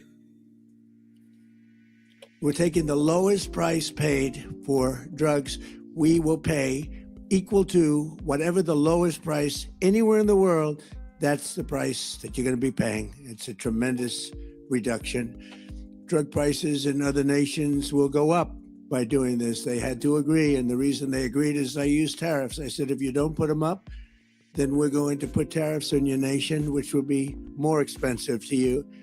So in many cases, the drug costs will go up by double and even triple for them, but they're going way down for the United States, come all the way down by a difference of as much as 300, 400, 500, even 600%, even more than that in some cases. For example, you will see dramatic reductions in the cost of popular weight loss drugs known as GLP-1s. Novo Nordisk will be slashing the price, as an example, of Ozempic from more than $1,000 to $199.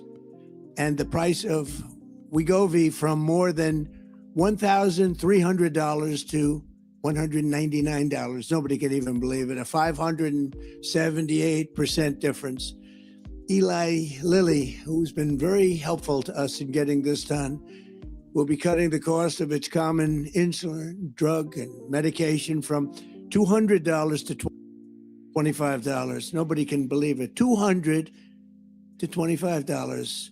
AstraZeneca is slashing the price of a common inhaler from $458 to $51, a difference of nearly 800%. And we're also delivering historic discounts for couples struggling with infertility, as EMD Serrano will dramatically cut the cost of its most common IVF drugs. For example, a single dose of the most common IVF drug in the country, Gonal F, will plummet from the highest price in the developed world that we paid. The United States was subsidizing everybody. We paid the highest to the lowest price in the world, which will be demonstrating very shortly. We have some very talented people coming up and showing you how it's going to work and how the website works. All of these discounts and more will be available directly to consumers starting today at trumprx.gov. In just a moment, we will demonstrate how you can go to the website, get a coupon, and pick up your heavily discounted prescription drugs, highest level drugs, the highest level company, finest in the world, biggest in the world, most powerful drug companies in the world. And we had to go through them, and then we had to get all of these countries worldwide to lower their prices and for us, help us lower our price. And what they did is, again, their prices went up by double, triple, and even sometimes 4 and 5 times. But the dozens of commonly used drugs available today are just the beginning. 16 of the 17 largest pharmaceutical companies have signed agreements, and the other one is coming. Believe me, they're coming. Committing that going forward, all new medicines they bring to the market in the United States will be available at most favored nation prices. For those that don't know, that means in the entire world, most favored, we get the most favored, the lowest price.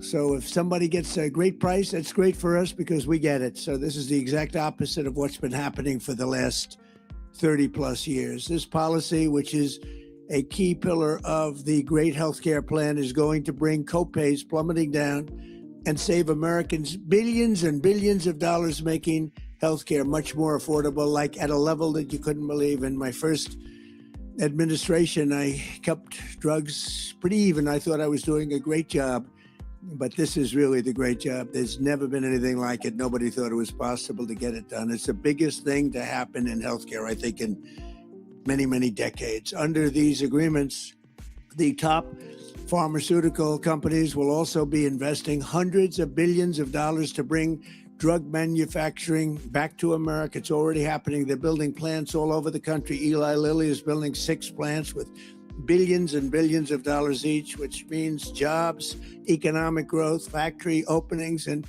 far greater national security. And it's really a big factor was the tariffs. We're charging very substantial tariffs for companies that don't want to make their drugs or pharmaceuticals and automobiles and other things. If they don't want to make them in the United States, you have to pay very big penalties in the form of tariffs. And what that means is they're all coming here. Every industry is coming here.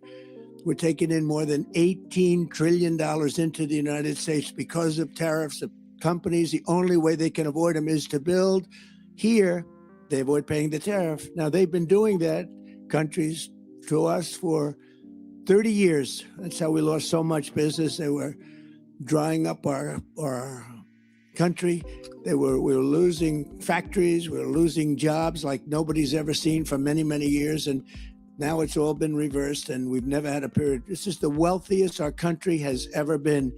We have hundreds of billions of dollars a year pouring in, and we're taking advantage of it. I want to give a special thanks to Airbnb co-founder and now, much more importantly, the Chief Design Officer of the United States, Joe Gebbia, and the entire team at the National Design Studio. They're unbelievably talented people. This group of geniuses could be doing anything right now. They could have been making a big fortune out there, but they decided they want to be with the government and do exactly what you're going to see tonight, and also some other things having to do with our country. And I want to thank Joe. With their help, our American by Design initiative will fully transform our most dated federal systems and services, providing Americans the richest, most beautiful, and most user-friendly government experience in the entire world. We have the greatest designers in the entire world, and they're with our country. They love our country. That's why they're doing it. So now I'd like to invite Administrator of the Centers for Medicare and Medicaid Services, an incredible guy, a really brilliant man, Dr. Mehmet Oz, to show us how this beautiful new website works. And Dr. Oz, come on and let's see what you can tell us. Thank you. By the way, everybody, you're going to save a fortune. And this is also so good for overall healthcare. And Oz, you've done a fantastic job. Thank you very much. Thank you, sir. So you demanded, President demanded,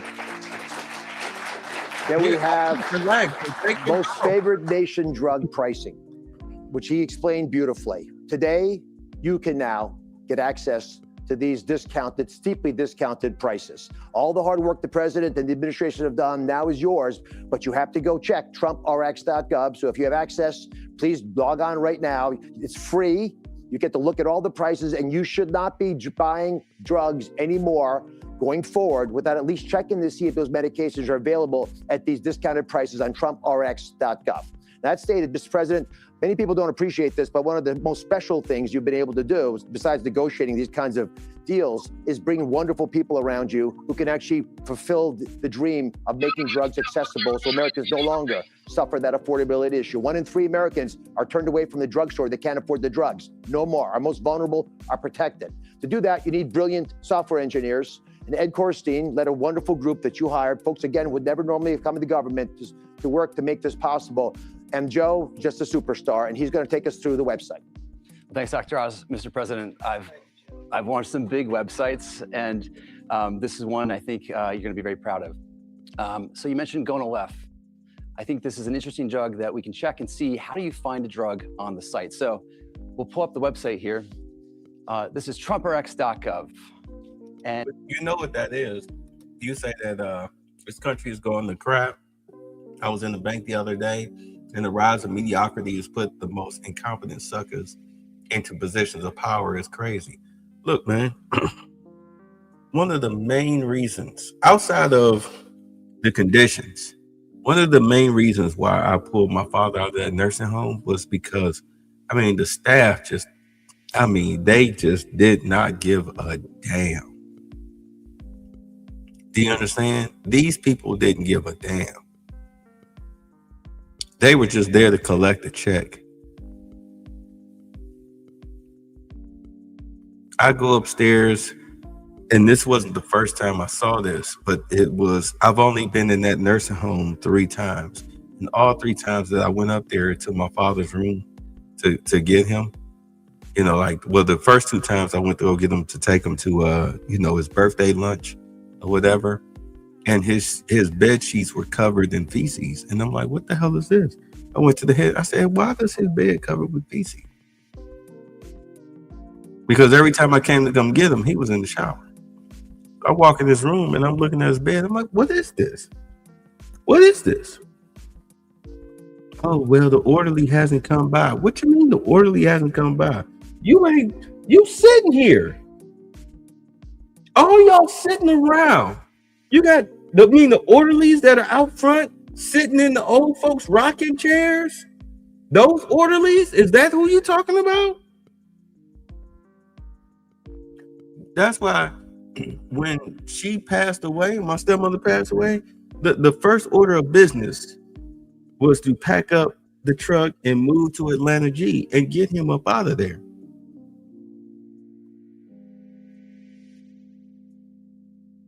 I bought an industrial strength washing machine and dryer. I double up on detergent, fabric softener, and that new bleach that they have now, the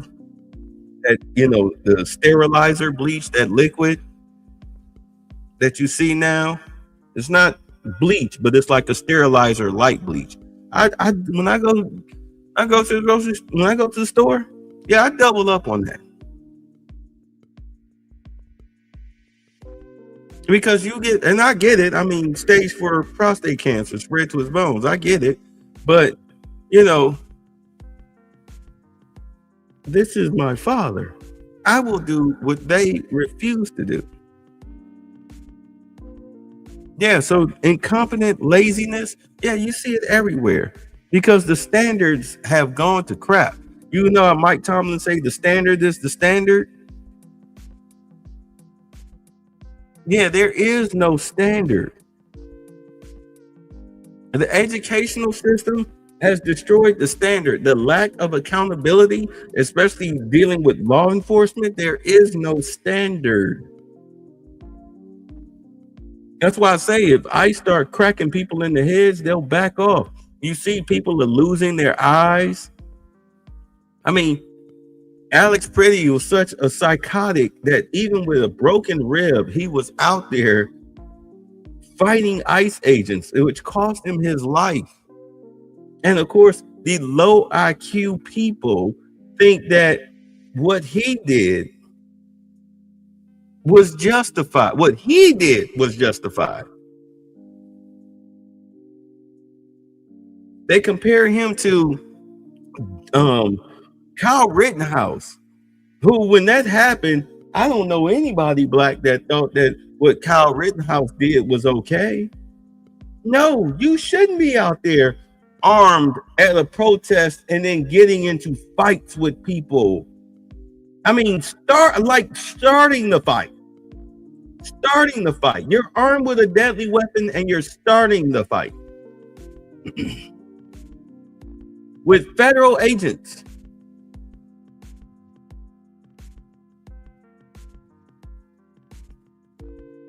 I mean, we have low tier protests here in Atlanta. I'm not going out there because I already know.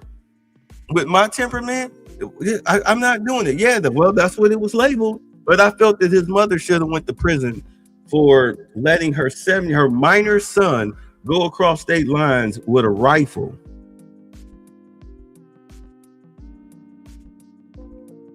He was not amongst he was not with his father or her.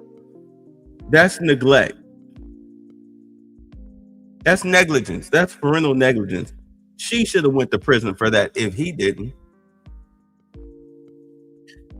But it is what it is. What's up, No News? Like, I was in the bank manager's office and he had anime collectibles everywhere. There's a time and a place for everything. And that just seemed unprofessional at best. Plus, he was a sugar boy. Oh my God. Look, I ain't gonna lie. Like, I had the bobbleheads and everything. I put all that stuff away. I broke out my book collection.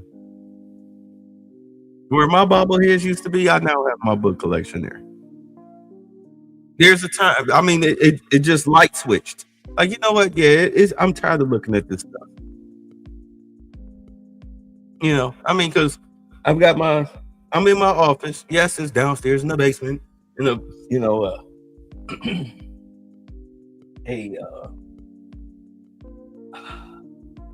can I describe this? The basement is fully finished. The biggest bathroom in the house is down here next to my office. And then I've got my man cave on the other side of the door. And then upstairs is my bedroom. So yeah, I hang out down here. I don't give a shit what anybody say. Excuse my language. But I put the bobbleheads away. I broke out the books. I pulled the books out of the storage. I brought the books out. You can't, at some point, it just clicks. You have to mature. And having bobbleheads at work is dumb. That you're right. It shows a lack of professionalism. It shows a lack of professionalism. What's up, No News? It shows a lack of professionalism.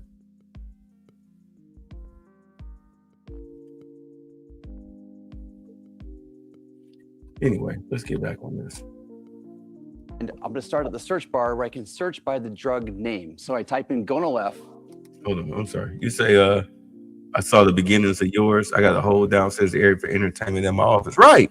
I mean, I throw Super Bowl parties, started the NFL season parties and everything. I break out the grill. You know, I grill the steaks and the ribs and the hot dogs and the chicken and everything. You know what I'm saying? I break out the 8-foot table and the silverware and all that stuff. I mean, I turn this area into a little banquet hall. I have about 7-8 people here easily. You know, I mean, I don't trust too many people, but 7-8 people was cool. We have a good time. We got the beers on ice. You know what I'm saying? The sodas and everything. They had their kids here. We watch the games. The kids come in here in the computer room and they play the PlayStation while we watch the football game and be as boisterous and as loud as we want to be. Man cave, doing man cave shit. You know, I'm sitting around watching. Anyway, let's get to it. I'm sorry. And I see it auto-completes. When I click on this star, and he's going to take us through the website. Thanks, Dr. Oz. Mr. President, I've launched some big websites, and this is one I think you're going to be very proud of. So you mentioned Gonalef. I think this is an interesting drug that we can check and see how do you find a drug on the site. So we'll pull up the website here. This is trumprx.gov. And I'm going to start at the search bar where I can search by the drug name. So I type in Gonalef, and I see it auto-completes. When I click on this, I have a beautiful page that shows the drug product. And right at the top, I see this is 83% off the original price. Now, how do I get this discount? I take this coupon and I bring it to the pharmacy. I can print it out. I can add it to my wallet on my phone, whether it's an Apple or an Android. I show it to the pharmacist and I get the coupon credit right at the register. Now, this is an intelligent site. We know that there's other drugs that are commonly prescribed along with this. So we surface them here and they work with the same coupon. Okay, next, what pharmacies can you go to get this drug? It's a smart site. We pull up exactly where you can go to get this. Now, Gonal-F is a specialty drug, so you get it through the mail. I can call any one of these pharmacies and they deliver it straight to my home. It's that simple. Mr. President, 1 in 3 families is having trouble having a baby. We're gonna have a lot of Trump babies with these costs. Folks cannot afford these medications. It's gonna change their lives. Now, this is the tip of the iceberg because Joe did a lot more with Ed and the rest of the National Design Studio. How many more medications do you have? Well, the website launches with over 40 medications, ones that are the popular medications and ones that were previously very expensive. These are things like asthma inhalers, the GLP-1s. And on TrumpRx, you can actually find things like the weight loss shots and also new form factors like the weight loss pill. The fat Click on this and see the discount for the pill. 89% off the original price. As you mentioned, Americans for the first time are getting the lowest cost price drugs like the rest of the world is. And we're not done. We're adding more and more drugs week over week. So going forward, it's an invitation to the nation to check TrumpRx.gov anytime you get a prescription. Mr. President, we're breaking news. This weight loss shot that you've talked about a lot, this is a weight loss pill. And with these pills, which are actually even less expensive than the shots, we project that America will lose about 100 million pounds this year, which is going to make not only folks a lot healthier, but a lot easier to manage when they do get ill. But I'm particularly drawn, as I know you are, to the plight of folks, young couples trying to have children. And that first medication, one of the first ones we did most favored nation drug pricing on, has helped an immense number of folks. But the first person to use TrumpRx.gov to buy Gonal-F is here. And I wanted to introduce her to you, if you don't mind. Catherine's with us. Oh, perfect. Secretary Kennedy's going to escort her.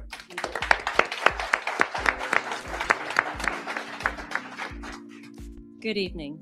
I'm incredibly honored to be here tonight.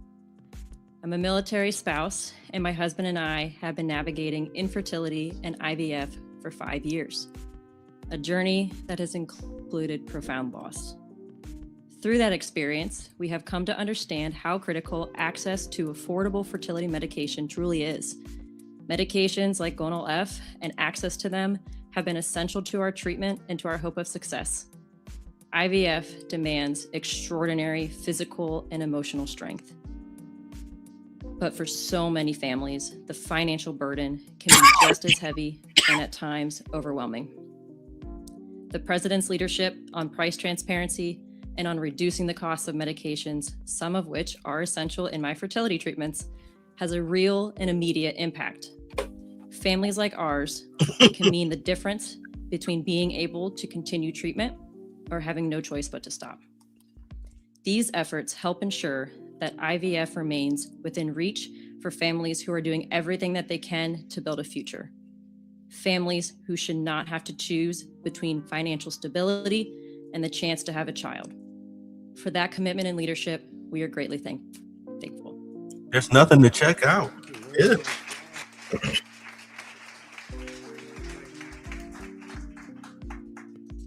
Well, Oz and everybody, I want to thank you for the job, Joe. What a job you do. Bobby is back here, who is so instrumental. He's doing such a fantastic job. Who would have thought of Kennedy? We love the Kennedy, the Republican Party, but there's been no better advocate for what we're doing than Bobby Kennedy Jr. Yeah. So I just want to leave you with this. You're going to save tremendous amounts of money. Go to the site. We have many of them, and in a very short period of time, we'll have just about all of them, and they'll be available for differences of 500, 600, 700%, even in some cases more than that. We're tired of subsidizing the world. We have to put America first. If you think about it, that's exactly what we're doing. We want to take care of everybody, but we have to put America first. So this is going to have a huge impact on healthcare. No matter which plan they come up with, drugs and prescription drugs, they form a big part And now you're going to be getting those drugs at numbers, not with a 1 or 2 or 10% discount, but think of it, 80%, 90% in some cases, numbers that nobody's even thought possible. So I just want to thank our entire team. They have so many people here that have worked so hard. And again, Joe and Oz and Bobby, thank you very much. Great job. And congratulations to you and all that money you're saving. Okay. Thank you. Thank you very much, everybody. Appreciate it. But when it comes to IVF, what's IVF? In vitro fertilization. That's what that stuff, that light-skinned chick that was a virgin because no man wanted to put up with her. That's what she got. I forget her name. She was an athlete, 40-something years old, trying to have a baby. My thing is that if you can afford it, then go ahead, because with the way that the laws are now when it comes to welfare and Section 8 and whatnot, you having a baby by yourself on your own, you're running the risk of going into poverty. But the good news is that the child gets that $1,000 head start that's that's invested in the stock market. And if the stock market continues to grow like it has been, like it was projected based on what it was, where the stock market sat, that by the time the child turned 18 years old, they have like $13,000. But as the stock market, especially the S&P 500, continues to grow, I mean, that 13,000 can turn into 130,000, 230,000, 330,000 real quick, you know, within 18 years. But at any rate, you know, I mean, it's on them. It's on them. Let them do it. But, you know, hey, you don't have a support system. The child does, but you don't. All right. I'll probably catch y'all tomorrow afternoon or whatnot. Yeah, because I got videos to work on. I got promo videos to do. I wound up getting somebody new. I had to replace the last chick. I got somebody new who was more enthusiastic. But at any rate, yeah, you guys be safe out there, and I will catch y'all. Now, gentlemen, Mr. Butler's been up north, I hear. Don't you agree with this, Mr. Butler? I think it's hard winning a war with words, gentlemen. What do you mean, sir? I mean, Mr. Hamilton, there's not a cannon factory in the whole South. What difference does that make, sir, to a gentleman? I'm afraid it's going to make a great deal of difference to a great many gentlemen, sir. Are you hinting, Mr. Butler, that the Yankees can lick us? No, I'm not hinting. I'm saying very plainly that the Yankees are better equipped than we. They've got factories, shipyards, coal mines, and a fleet to bottle up our harbors and starve us to death. All we've got is cotton and slaves and arrogance. That's treachery! A problem figuring out whether you're for me or Trump, and you ain't black. Right, bye! Thanks for the fun! Get the fuck out!